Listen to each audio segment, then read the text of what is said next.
우리 오늘 주시는 하나님 말씀 함께 봉독합니다. 마가복음 16장 1절부터 20절 말씀입니다. 제가 봉독해 드립니다. 안식일이 지남에 막달라 마리아와 야고보의 어머니 마리아와 또 살로메가 가서 예수께 바르기 위하여 향품을 사다 두었다가 안식 후 첫날 매우 일찍이 해도 들 때에 그 무덤으로 가며 서로 말하되 누가 우리를 위하여 무덤 문에서 돌을 굴려 주리오 하더니 눈을 들어본즉 벌써 돌이 굴려져 있는데 그 돌이 심히 크더라. 무덤에 들어가서 흰옷을 입은 한 청년이 우편에 앉은 것을 보고 놀라매 청년이 이르되 놀라지 말라. 너희가 십자가에 못 박히신 나사렛 예수를 찾는구나. 그가 살아나셨고 여기 계시지 아니하니라. 보라 그를 두었던 곳이니라. 가서 그의 제자들과 베드로에게 이르기를 예수께서 너희보다 먼저 갈릴리로 가시나니 전에 너에게 말씀하신 대로 너희가 가서 배우리라 하라 하는지라. 여자들이 몹시 놀라 떨며 나와 무덤에서 도망하고 무서워하여 아무에게 아무 말도 하지 못하더라. 예수께서 안식 후 첫날 이른 아침에 살아나신 후 전에 7 귀신을 쫓아내어 주신 막달라 마리아에게 먼저 보이시니 마리아가 가서 예수와 함께하던 사람들이 슬퍼하며 울고 있는 중에 이 일을 알림해 그들은 예수께서 살아나셨다는 것과 마리아에게 보이셨다는 것을 듣고도 믿지 아니하니라. 그 후에 그들 중 2 사람이 걸어서 시골로 갈 때에 예수께서 다른 모양으로 그들에게 나타나시니 2 사람이 가서 남은 제자들에게 알리었으되 역시 믿지 아니하니라. 그 후에 11 제자가 음식을 먹을 때 예수께서 그들에게 나타나사 그들의 믿음 없는 것과 마음이 완악한 것을 꾸짖으시니 이는 자기가 살아난 것을 본 자들의 말을 믿지 아니함이로라. 또 이르시되 너희는 온 천하에 다니며 만민에게 복음을 전파하라. 믿고 세례를 받는 사람은 구원을 얻을 것이요 믿지 않는 사람은 정죄를 받으리라. 믿는 자들에게는 이런 표적이 따르리니 곧 그들이 내 이름으로 귀신을 쫓아내며 새 방언을 말하며 뱀을 집어 올리며 무슨 독을 마실지라도 해를 받지 아니하며 병든 사람에게 손을 얻은즉 나으리라 하시더라. 주 예수께서 말씀을 마치신 후에 하늘로 올려지사 하나님 우편에 앉으시니라. 제자들이 나가 두루 전파할세 주께서 함께 역사하사 그 따르는 표적으로 말씀을 확실히 증언하시니라. 아멘. 오늘 부활주일입니다. 이 가정에서 예배드리는 우리 믿음의 가정들 안에 부활의 주님의 은혜가 큰 은혜가 넘치기를 먼저 주님의 이름으로 축복합니다. 오늘 주일 예배 함께 드리면서 오늘 이 본문을 통해서 주님께서 우리에게 주시는 귀한 말씀 같이 깊이 묵상하고 말씀의 은혜가 오늘도 풍성하시기를 간절히 소원합니다. 오늘 부활주일이죠. 많은 분들이 이 부활절 영상 예배로 드리는 것에 대한 마음의 부담이 많이 있습니다. 그래서 한국의 많은 교회들이 이 부활절만큼은 대면 예배를 드리자 모여서 우리가 부활의 그 의미들을 또 예배를 하나님께 드리자.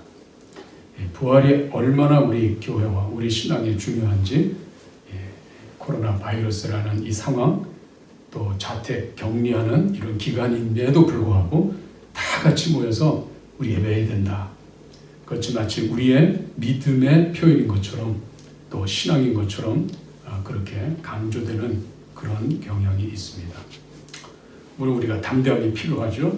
이런 힘든 상황에도 우리가 불구하고 모여서 예배 드려야 되는 그런 믿음이 있어야 되는 건 틀림없습니다. 하지만 지금 우리 기간은 코로나 바이러스라는 이 상황은 신앙의 문제가 아니라 감염의 문제이기 때문에 우리가 불구하고 영상 예배로 드리게 됩니다. 가정에서 영상 예배로 드려도 아무 문제가 없음을 우리 교우들에게 먼저 말씀드리고 싶습니다. 오늘 부활주일이기 때문에 오늘 특별히 마가복음 16장은 오늘 우리가 또 묵상하는 말씀입니다. 매일 성경 본문을 우리가 묵상하면 오늘 16장을 묵상하게 되는데 마가복음 16장을 통해서 예수님이 우리에게 이 부활 이후에 대한 이 부분을 어떻게 다루어 가시는지를 우리가 한번 살펴보고자 합니다. 우리 기독교 신앙은 부활에 기초한 신앙이죠. 예수님의 부활은 아주 중요합니다. 예수님의 부활의 진정한 의미를 먼저 좀 정리해야 될 것 같습니다. 먼저 로마서 1장 3절과 4절을 보시면 예수님은 죽음에서 부활하셔서 하나님의 아들로 인정되신 굉장히 중요한 사건입니다. 로마서 1장 3절 4절이요. 그의 아들에 관하여 말하면 육신으로는 다윗의 혈통에서 나셨고 성결의 영으로는 죽은 자들 가운데서 부활하사 능력으로 하나님의 아들로 선포되셨으니 곧 우리 주 예수 그리스도시니라. 죽은 자 가운데 부활하셔서 하나님의 아들로 선포되셨다. 죽음과 부활은 하나님의 아들, 즉 상속자로 선포되는 그런 사건입니다. 예수님께서 먼저 우리의 대표자로 하나님으로부터 죽고 부활하심으로 하나님의 아들로 인정되셨고 또 선포되셨다고 합니다. 두 번째는 로마서 6장 5절인데요. 만일 우리가 그의 죽으심과 같은 모양으로 연합한 자가 되었으면 또한 그의 부활과 같은 모양으로 연합한 자가 되리라. 예수님의 죽음과 부활은 예수님 홀로 또 예수님 자신을 위해서 죽고 부활한 사건으로 끝나지 않습니다. 그분이 죽고 부활하심은 우리의 죽고 부활함에 동일한 연합된 사건입니다. 로마서 6장 5절 바울은 강조합니다. 우리가 그의 죽으심과 같은 모양으로 연합한 자가 되었으면 또한 그의 부활과 같은 모양으로 연합한 자가 되리라. 이 연합했다는 말은 예수님의 죽음이 나의 죽음이고 예수님의 부활이 나의 부활이 된다는 그런 뜻입니다. 또 하나는 로마서 6장 10절 21절인데요. 그가 죽으심은 죄에 대하여 단번에 죽으심이요 그가 살아계심은 하나님께 대하여 살아계심이니 이와 같이 너희도 너희 자신을 죄에 대하여는 죽은 자요 그리스도 예수 안에서 하나님께 대하여는 살아있는 자로 여길지어다. 죄에 대해서 죽고 하나님에 대해서는 산 자로 여겨라. 우리가 예수님 믿지 않을 때는 하나님에 대해서는 죽은 자였습니다. 그런데 예수님 믿고 난 다음 예수님과 연합해서 함께 죽고 부활한 다음에는 이제는 죄에 대해서는 죽고 하나님에 대해서는 산 자가 되었다고 말씀하고 있습니다. 이것이 예수님의 부활의 진정한 의미입니다. 예수님이 죽고 부활하심으로 상속자가 되는 것과 또 예수님의 죽으심으로 부활하심으로 우리가 그분과 연합해서 우리 또한 죽고 부활한 자가 되었다는 것. 더 나아가서 죄에 대해서 죽고 하나님에 대해서 살았다는 것.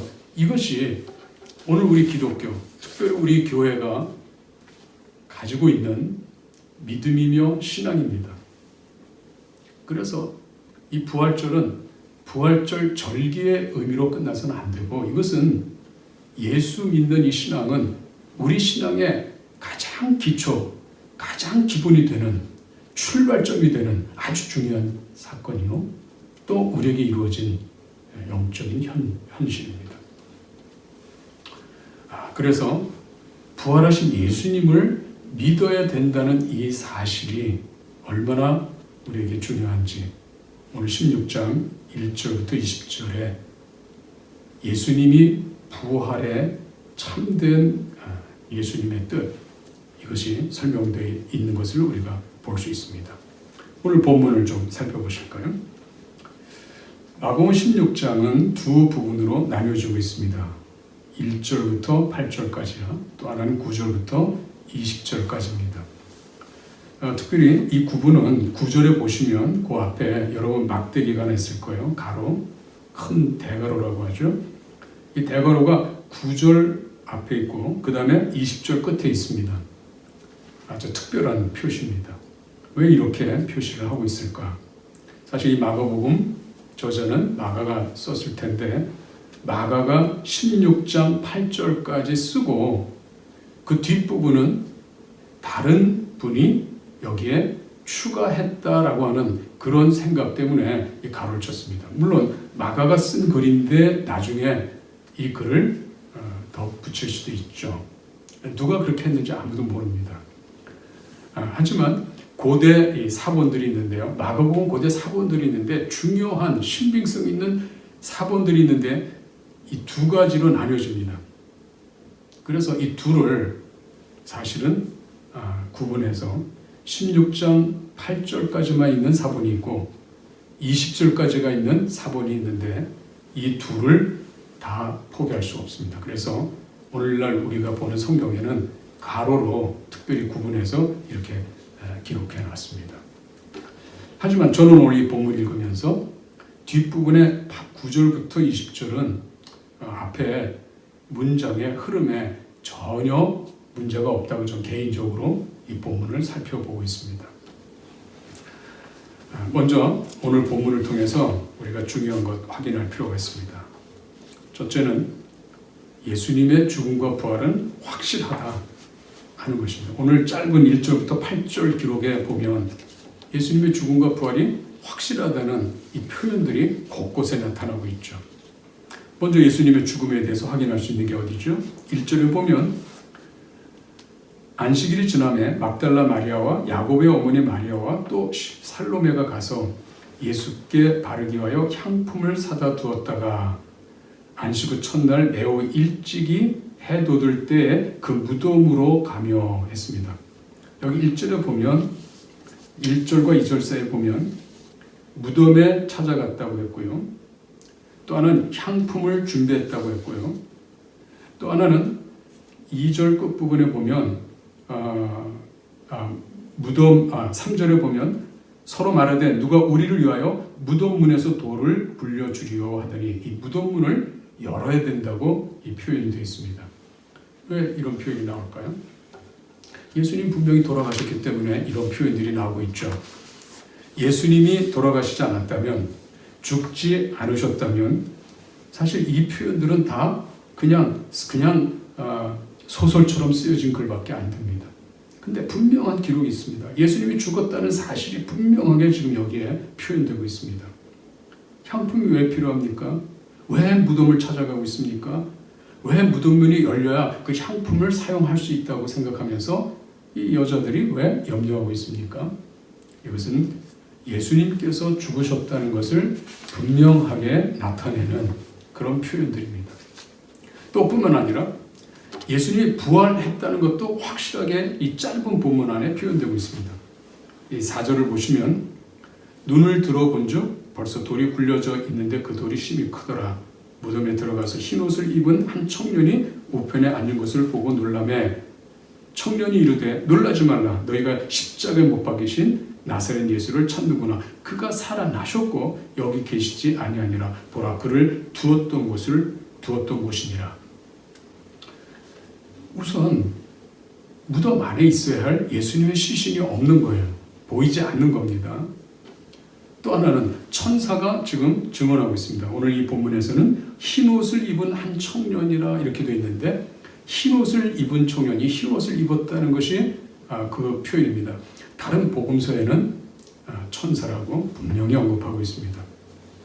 그래서 흰옷을 입은 청년이 증언했습니다. 여기에 안 계신다.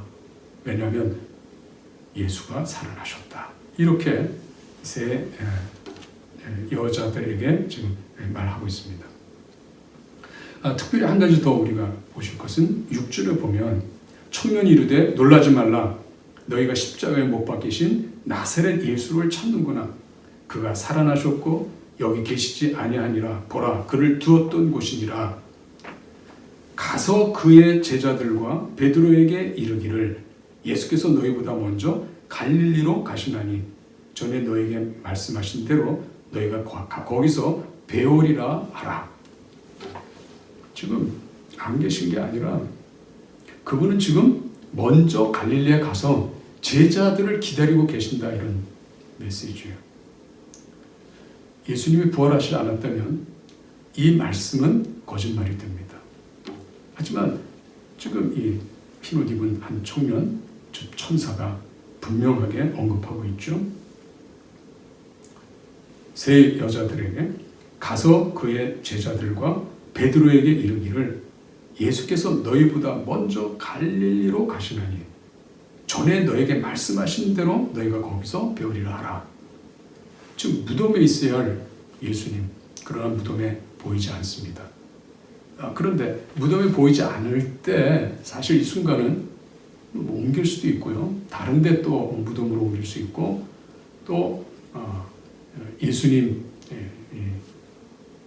시신을 달리 또 하실 수 있는데 지금 보이지 않는데 거기서 멈춘 게 아니라 만나겠다는 거예요.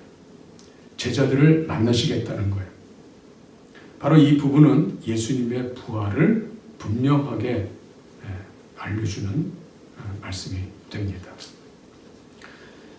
오늘 16장 1절부터 8절 사이에는 예수님이 분명히 죽으시고 분명히 살아나셨다는 것을 분명하게 증언하고 있습니다. 자, 그런데 오늘 이 본문은 예수님이 죽고 부활하셨다 하는 것을 간증하고 또 혹은 증거하는 것으로서 이 본문이 끝납니까? 아닙니다. 이제 9절 이후에 보면 부활 이후 이 문제를 다루고 있습니다. 저와 여러분도 예수님이 부활하셨습니다 하는 것을 마음으로 믿고 우리가 예수님을 따르는 그리스도인 제자라고 우리가 스스로 자신을 생각하면서 이 믿음을 지켜가는 좀 있습니다. 하지만 예수님 부활 이후 예수님은 하늘에 승천하셨는데 이 땅에서 예수님이 부활한 그날부터 무슨 일이 일어났는지, 부활 이후에는 어떤 일들을 주님의 관심 가운데 있는지 우리가 한번 좀 살펴보는 거 아주 중요하죠. 이것은 오늘 이 시대를 사는 우리에게도 우리의 신앙에도 매우 중요한 문제이기 때문에 그렇습니다. 먼저 우리 주님은 부활한 후에 믿음의 회복에 대해서 분명한 마음을 갖고 계셨습니다. 우리 9절에 보시면 이렇게 기록되어 있습니다. 예수께서 안식 후 첫날 이른 아침에 살아나신 후 전에 7 귀신을 쫓아내어 주신 막달라 마리아에게 먼저 보이시니 마리아가 가서 예수와 함께하던 사람들이 슬퍼하며 울고 있는 중에 이 일을 알림해 그들은 예수께서 살아나셨다는 것과 마리아에게 보이셨다는 것을 듣고도 믿지 아니하니라.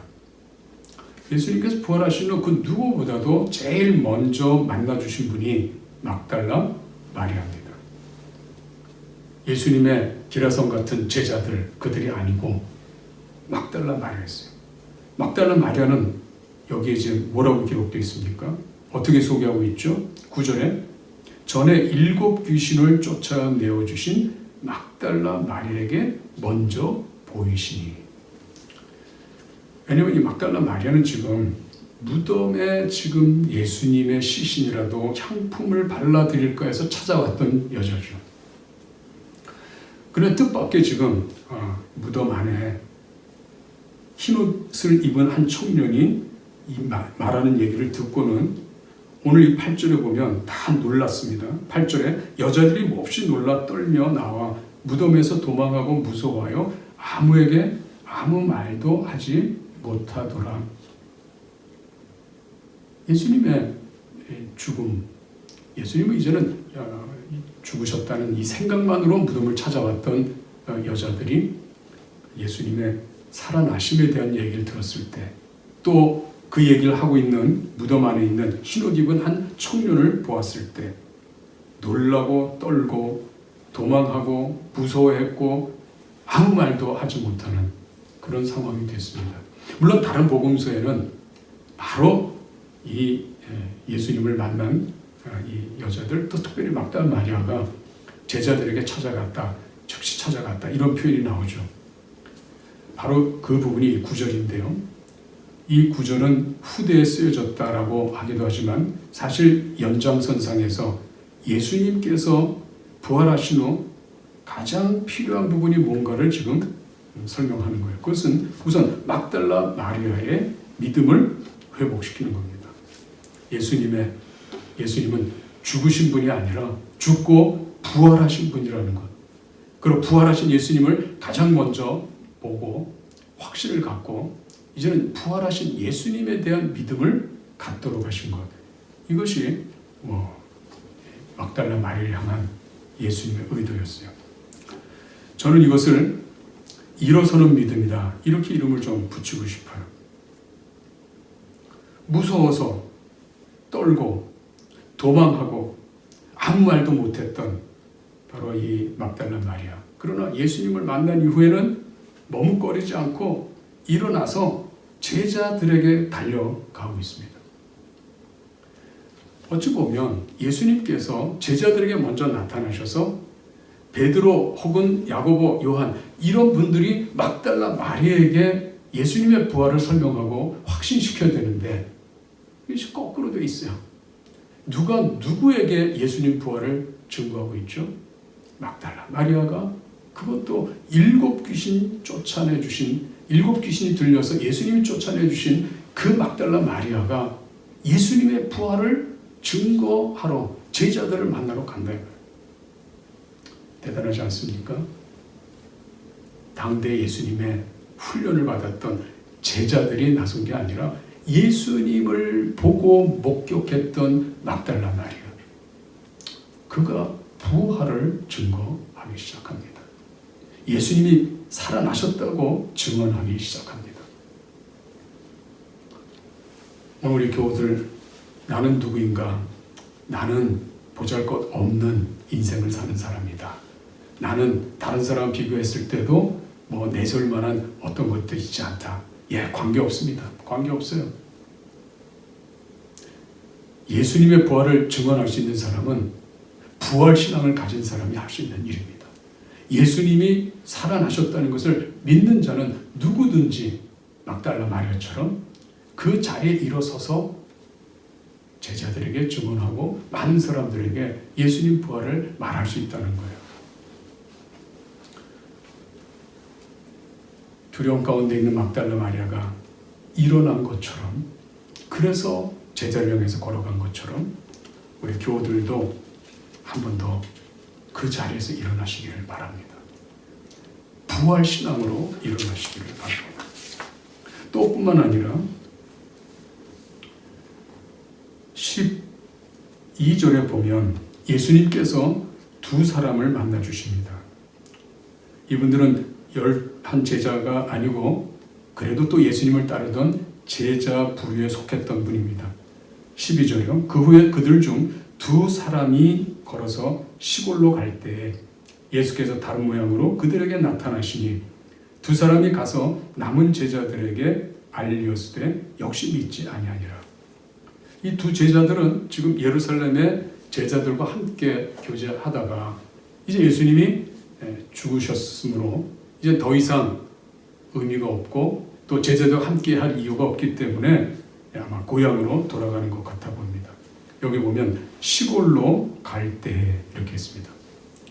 사실 시골이라고 하는 것은 어쩌면 자신의 고향이죠. 대도시에서 한번 성공해서 예수님 통해서 한번 꿈을 가졌던 그런 분일 텐데 이제는 희망이 없기 때문에 시골로 돌아가서 그저 조용하게 하루 일거리 소일을 하면서 살려고 했던 아마 그런 입장이었을 것 같아요. 그래서 이 두 사람이 걸어서 시골로 갈 때 예수께서 다른 모양으로 그들에게 나타나시니 두 사람 다시 돌아갔습니다. 남은 제자들에게 알리기 위해서 다시 돌아갔습니다. 낙심하고 실망하고 이제는 인생의 비전을 다 내려놓고 소박한 삶이라도 살아야 되겠다고 시골로 가던 이 사람이 예수님을 만났을 때 다시 되돌아가는 이런 모습을 우리가 여기서 보죠. 여러분 혹시 예수 믿다가 여러분 마음에 다 안 차서 낙심하고 있어요? 실망하고 있어요? 예수 믿으면서 여러분의 꿈이 다 안 이루어져서 지금 절망 가운데 있습니까? 아닙니다. 부활하신 예수님을 만나야 됩니다. 부활하신 예수님을 만나면 다시 돌아갑니다. 다시 비전의 세계로 돌아갑니다. 다시 예수님께서 꿈꾸는 그 하나님 나라를 향해서 걸어갈 수가 있습니다. 시골로 가던 길을 멈추고 낙심해서 이제는 더 이상 소망이 없어서 소일거리라도 하며 살아야 되겠다고 하는 시골길을 여러분 멈추고 다시 하나님의 나라를 위해서 발걸음을 돌릴 수 있기를 바라요. 예수님께서 만나주시면, 부활하신 예수님께서 만나주시면 예수님을 통해서 이루려고 하는 하나님 나라의 꿈이 절대로 멈추지 않고 그 꿈을 이루어갈 수 있을 것입니다. 뿐만 아니라 이번엔 14절에 보면 열한 제자가 음식을 먹을 때 예수님께서 나타나셨습니다. 그리고 그 예수님께서 이분들을 좀 책망하셨어요. 14절, 그 후에 열한 제자가 음식을 먹을 때에 예수께서 그들에게 나타나사 그들의 믿음 없는 것과 마음이 완악한 것을 꾸짖으시니 이는 자기가 살아난 것을 본 자들의 말을 믿지 아니함이로라. 지금 예수님께서 정말 오랫동안 3년 동안이나 훈련하고 세웠던 준비했던 이 제자들이 예수님의 죽음 앞에 모든 것을 내려놓고 실망하고 낙담하고 그리고 이제는 마음이 굳어졌어요. 완악했다 했습니다. 예수님의 부활에 대한 얘기를 몇 차례나 메시지를 들었는데도 믿지 않는 거예요. 마음이 완고해진 거예요. 심지어는 예수님이 살아나셨다는 메시지를 전했음에도 불구하고 듣지 않죠. 자, 보면은 막달라 마리아가 전했죠. 하지만 막달라의 마리아가 전했던 예수님 부활하셨다, 나 만났다는 그 메시지까지도 믿지 못하는 것은 우선 이 여자를 무시했을 것입니다. 귀신 들렸던 여자인데 그가 하는 말이 무슨 신빙성이 있을까? 예, 보잘것없는 말이지만 정말 어떻게 보면 가치 없는 여자가 와서 전하는 메시지지만 이 제자들이 들어야 할 메시지는 이전에 이미 예수님께서 말씀하신 그 말씀이 있었어요. 3일 만에 다시 살아난다는 말씀 분명히 하셨습니다. 만약 예수님 말씀을 평소에 마음에 간직하고 믿었다면 이런 상황에도 곧바로 막달라 마리아 메시지를 듣고 그 말씀에 대한 확신을 가지고 아마 그 자리에 일어섰을 거예요. 마음을 다해서 예수님을 의지하려는 그 믿음이 일어났을 거예요. 그런데 예수님이 직접 나타나셔서 믿음 없는 것과 마음이 완악한 것을 꾸짖으셨다고 했습니다. 이는 자기가 살아난 것을 본 자들의 말을 믿지 아니하니라. 실제로 본 자들의 말도 믿지 못하는 제자들. 예수님의 평소의 말씀, 그 말씀이라도 간직하고 있었다면 참 좋았을 텐데 그것도 포기했을 뿐만 아니라 살아난 것을 본 자들의 말도 믿지 않을 정도로 그들의 신앙, 그들의 믿음은 정말 밑바닥으로 떨어졌습니다. 예수님께서 이 제자들을 다시 만나 주십니다. 예수님의 부활 이후 예수님이 지금 가장 중요하게 예수님께서 지금 작업하고 있는 게 뭡니까? 부활 이후에 예수님은 자기의 제자들 안에 부활 신앙을 갖고 있는가 하는 문제를 지금 예수님께서 보고 계십니다. 부활 신앙. 이 부활은 우리 기독교 신앙의 기초예요. 예수님의 부활은 기초예요. 제가 이 설교 서두에도 말씀드렸지만 예수님의 죽고 부활하심은 하나님의 아들 상속자가 되는 바로 그런 사건이었고 예수님의 죽고 부활하심은 바로 우리 믿는 자들이 예수님과 연합해서 우리도 하나님의 아들 상속자로 인정받는 매우 중요한 사건일 뿐만 아니라 예수님의 죽고 부활하심은 죄에 대해서는 죽고 하나님에 대해서 살아 하나님을 섬기는 자가 되고 하나님의 은혜를 받는 자가 되고 하나님의 은혜 속에서 이 땅의 천국 백성의 삶을 살 수 있는 특권을 가진 자가 된다는 매우 중요한 하나님의 은혜죠. 이 예수님의 부활을 기초하지 않은 이 믿음이라고 하는 것은 이 땅에 기대하는 게 뭐가 될까요? 예수님을 통해서 병 낫고 예수님을 통해서 부자가 되고 예수님을 통해서 내가 좋은 진급 혹은 높은 자리에 오르고 이런 인간적인 야망이 이 믿음을 통해서 이루어진다고 생각하면 그건 큰 착각입니다. 예수님의 부활은 이 땅에 임하는 하나님의 나라를 우리가 상속받는 것입니다. 하나님 나라 백성으로 이 땅의 삶을 살아가는 것입니다. 예수님은 자신의 부활을 제자들에게 분명하게 보여주고 부활신앙, 부활의 믿음을 분명히 붙잡기를 원하셨습니다. 감사한 것은 마음이 완악하고 또 포기하고 돌아가는 제자들 예수님이 다 만나주십니다. 막달라 마리아 만나주십니다. 또 시골로 돌아가던 두 제자를 만나주십니다. 또 모여서 자기들끼리 음식을 먹으면서 앞으로 인생 어떻게 사냐, 우리는 지금 예수님이 안 계신다, 이젠 우리 모든 것 끝났다, 우리가 갈릴리에서 배와 그물을 다 버려두고 쫓았지만 지난 3년 동안 우리의 수고, 우리의 노력은 다 헛것이었다 하고 낙담하고 있습니다. 그러던 이 제자들을 예수님 만나셔서 부활하신 예수님, 이제는 부활하신 예수님을 근거해서 이 부활 신앙을 통해서 나머지 인생을 살고 이 땅에 하나님의 뜻을 이루는데 쓰임 받도록 우리 주님께서 친히 만나 격려해 주시고, 물론 책망이 있었지만 책망으로 버리는 게 아니라 다시금 격려하는 놀라운 은혜를 베풀어 주셨습니다. 오늘 15절 이후에 보면 바로 예수님께서 다시 이 사명을 확인해 주십니다. 인생을 살 때 부활을 믿고 부활신앙을 가진 사람들이 해야 할 인생의 방향을 가르쳐 주셔요. 15절에 보면 또 이르시되 너희는 온 천하에 다니며 만민에게 복음을 전파하라. 온 천하에 다니며 만민에게 복음을 전파하라. 믿고 세례를 받는 사람은 구원을 얻을 것이요 믿지 않는 사람은 정죄를 받으리니. 예수님을 믿고 부활하신 예수님을 믿고 세례를 받는 사람, 이 세례를 받는다는 말은 예수님의 죽고 부활함에 동참하는 의식이에요. 이 세례는 죽고 부활함인데 동일한 부활신앙을 갖게 되는 사람은 구원을 받을 것이요 믿지 않는 사람은 정죄를 받으리라, 버림을 당한다. 또 믿는 자들에겐 이런 표적이 따르리니 곧 그들이 내 이름으로 귀신을 쫓아내며 새 방언을 말하며 뱀을 집어 올리며 무슨 독을 마실지라도 해를 받지 아니하며 병든 사람에게 손을 얹은 적 나으리라 하시더라. 사실 이 말씀들은 예수님의 제자들을 통해서 사도 바울을 통해서 다 응답이 된 아주 중요한 메시지입니다. 물론 오늘날 우리가 이 말씀을 우리에게도 적용하려고 한다면 아주 위험한 일들이 일어날 거예요. 독을 마시면 안 됩니다. 그건 하나님을 시험하는 겁니다. 하지만 이 말씀은 믿는 자들에게 하나님이 함께 계시고 부활하신 주님께서 함께 계셔서 우리의 인생의 삶을 돌보시겠다고 하는 큰 메시지로 받아들이면 되죠.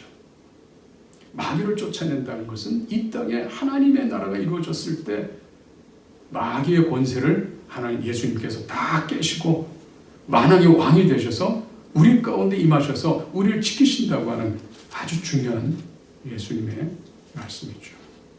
새 방언을 말한다, 이 말은 많은 사람들에게 천국 복음을 각곳 방언으로, 그래서 많은 언어군에 주의 복음을 전하게 된다는 그런 뜻입니다. 하나님께서 우리와 함께 계십니다. 능력이 함께 계세요. 하나님의 나라를 위해서 우리가 힘쓸 때 우리는 하나님의 놀라운 은혜들을 경험하게 될 겁니다. 19절 20절은 예수님께서 이제는 이 땅에 제자들이 사역할 때 그 제자들의 사역의 권위가 어디 있는지를 분명히 보여주세요. 주 예수께서 말씀을 마치신 후에 하늘로 올려지사 하나님 우편에 앉으시니라. 하나님의 왕권을 상속받으신 자리에 예수님께서 앉아 계십니다. 그리고 제자들을 살펴주시죠. 20절에 보면 제자들이 나가 두루 전파할세 주께서 함께 역사하사, 주께서 함께 역사하사. 하나님 우편에 권위의 자리에 앉으셔서 왕이 되셔서 제자들이 나가서 복음을 전하는 그 자리에 함께 하시고 동행하시고 역사하셔서 말씀을 확실히 증언하도록 많은 표적으로 역사하시도록 이 제자들의 사역들을 돌보고 계시는 거예요. 우리는 이 표적들이 사도행전에서도 우리가 수많은 표적들을 우리가 읽게 되죠. 우리 주님은 오늘 부활절을 맞이하는 우리 교우들에게 말씀해 주실 거예요. 하나는 믿음을 회복하라. 부활신앙의 믿음을 회복하라. 또 하나는 이 땅에 살면서 천국 복음을 전하는 이 사명의 자리에 견고히 서라 하는 이 분명한 메시지를 오늘 저와 우리 교우들에게 주신 줄 믿습니다. 오늘 부활 그 이후 예수님의 관심이 어디 있었나? 예수님은 부활의 첫 열매가 되시는데 예수님은 우리들에게는 이 땅에 부활 이후에 하나님 예수님의 그 꿈들을 이루어갈 때 오늘 우리를 그 자리에 세워주십니다. 하나님 나라를 전하는 데 세워주시고 하나님 나라를 이루는 이 놀라운 하나님 나라 백성의 공동체 안에 우리를 세워주셔서 하나님의 뜻이 이 땅에 이루어지는데 저 여러분들의 삶을 들어서 주실 것입니다. 주기도문에도 나라가 임하옵시며 이 땅에 임하도록 기도하게 하셨죠. 우리 하나님 교우들께서 이번 부활절 맞이하면서 우리의 믿음은 지금 어디에 있는가? 막달라 마리아처럼 무서워하고 있나? 두 제자들처럼 시골로 돌아가는, 낙심해서 돌아가는 자기의 생업으로 그저 인생을 사는 게 아닌가 하는 그 정도의 마음으로 좀 있는지, 또 제자들처럼 모여서 예수님은 다시 부활한다는 이 사실을 믿지 않고 그저 염려와 걱정 그리고 이제 앞으로 어떻게 될지에 대한 두려움 이 속에 있는지, 우리 주님은 부활의 주님으로 저와 여러분들 안에 함께 있습니다. 여러분 인생 가운데 부활의 주님이 함께 계십니다. 이 부활 신앙을 가질 때 이 땅의 삶에 대한 생각들이 완전히 바뀌게 될 거예요. 세상은 새롭게 보이게 될 거예요. 왜요? 하나님의 나라가 임한 세상이기 때문에 그 삶을, 그 하나님의 은혜들을 풍성히 누리는 저와 여러분이 될 수 있기를 간절히 바랍니다. 믿음을 회복하십시다. 그리고 사명을 회복하십시다. 우리 가정도, 우리 교회 공동체도, 우리가 이제 코로나 바이러스 이 상황이 끝나면 우리는 더 큰 부활신앙과 그 믿음을 통해서, 이 복음을 통해서 온 세상에 하나님 나라를 전하는 저와 여러분, 우리 교회가 될 수 있기를 주님의 이름으로 축원합니다. 기도하겠습니다. 사랑이 많으신 하나님 감사합니다. 우리 주님께서 특별히 예수님 부활하셔서 오늘 이 땅을 새롭게 하시고 하나님 나라를 우리에게 허락하셔서 부활신앙으로 이 땅에만 하나님의 나라의 삶을 풍성히 살아가도록 우리를 인도해 주시는 것을 인하여 감사드립니다. 주님, 이제 부활절을 맞아 다시 한번 부활 이후에 예수님의 큰 관심인 믿음에 대해서 또 소명에 대해서 우리가 분명히 잘 깨닫도록 인도하여 주시옵소서. 주님 역사해 주시옵소서. 우리의 신앙이 부활신앙을 기초한 이 믿음 위에 굳게 서도록 함께해 주시옵소서. 예수님의 부활을 통해서 우리 하나님에 대하여 살아있는 자로 오늘도 이 땅에 살지만, 오늘도 악의 세력이 있고 위험이 있고 위기가 있는 세상이지만 천국 백성이 누려야 할 하나님의 안식이 우리 삶 가운데 풍성히 이루어지는 복된 삶이 되도록 축복해 주시옵소서. 예수님의 이름으로 기도합니다.